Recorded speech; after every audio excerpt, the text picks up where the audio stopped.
Gun guide. In this video we're going to go over the Stoner 63 light machine gun.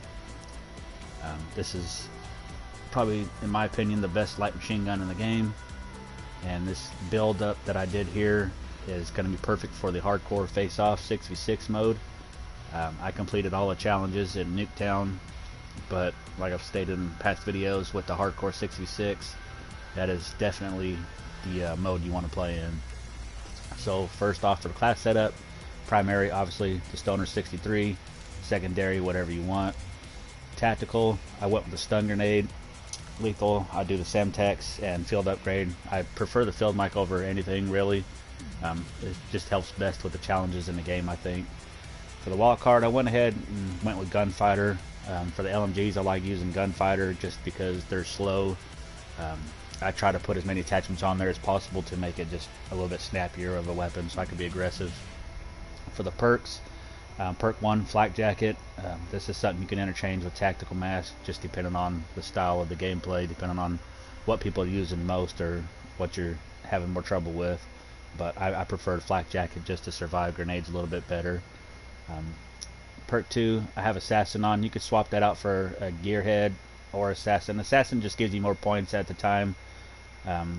I was just doing this to rank up a little bit faster, but you can swap that out for Gearhead. Gearhead will help you get your field mics more often, plus you could get 2 of them stored at once.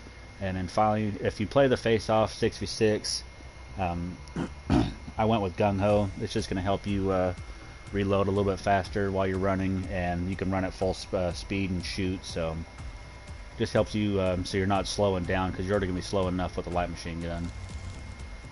As far as attachments, for the optic, I want the Axial Arms 3-top scope on this one.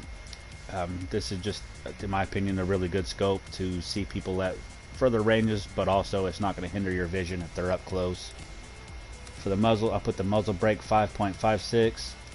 This is going to help with your vertical recoil. Seeing as a light machine gun with a lot of rounds in it, it's going to kick pretty good, so anytime you can help with your recoil is solid. For the barrel, I went with a 16-inch SOR cut down barrel. This is going to add a big boost to your shooting movement speed. With the smaller maps, it's just going to make it a little bit easier for you to strafe around and be able to shoot and move a lot quicker. Stay mobile, make it harder target for you at the cost of effective damage range, but you're playing hardcore in a very small map, so that's not going to make a difference. For body, I just went with a steady aim laser. This is going to help with your hip fire accuracy, which if someone's up close enough, you're using a big light machine gun, you could just spray and pray, so this is going to help out a little bit more, but it's really not needed. But having 8 attachments, why not? For the underbarrel, I went with the foregrip. This is going to help with your horizontal recoil, which horizontal is one of the hardest recoils, in my opinion, to control.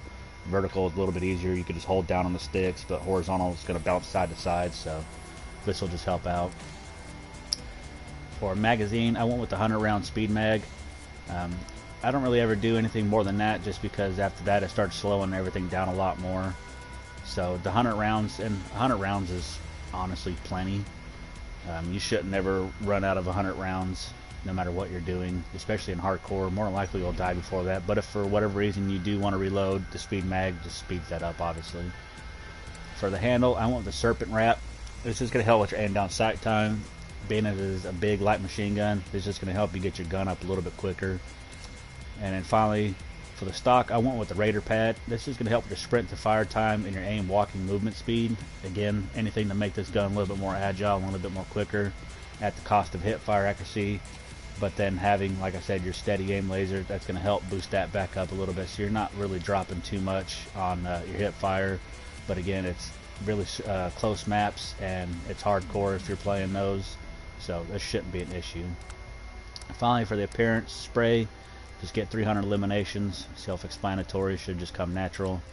Stripes, get 100 headshots, self-explanatory, this one should also come natural, especially in hardcore. For classic, just get 5 kills without dying 20 times, with all kills coming from the Stoner 63. Basically get bloodthirsties with the Stoner 63. And hardcore, some of these matches, especially if skill-based matchmaking was beating you for a while, it's going to throw you into a bot lobby, and if you notice you're in one of those, just try your best to be as aggressive as you can and get as many of these as you can. That's what I always did. Sometimes I would just go 3 or 4 straight matches of just getting stomped on, and then all of a sudden the game would think that I'm trash at the game, so it would put me against bots, and I would get 5 or 6 bloodthirsties in one game sometimes. So that's the way to do that. Well, like I said, and also too, if you are having trouble being aggressive, maybe just sit back and pick people off at a distance. That works out as well. For geometric, just get 50 long shot medals with the Stoner 63.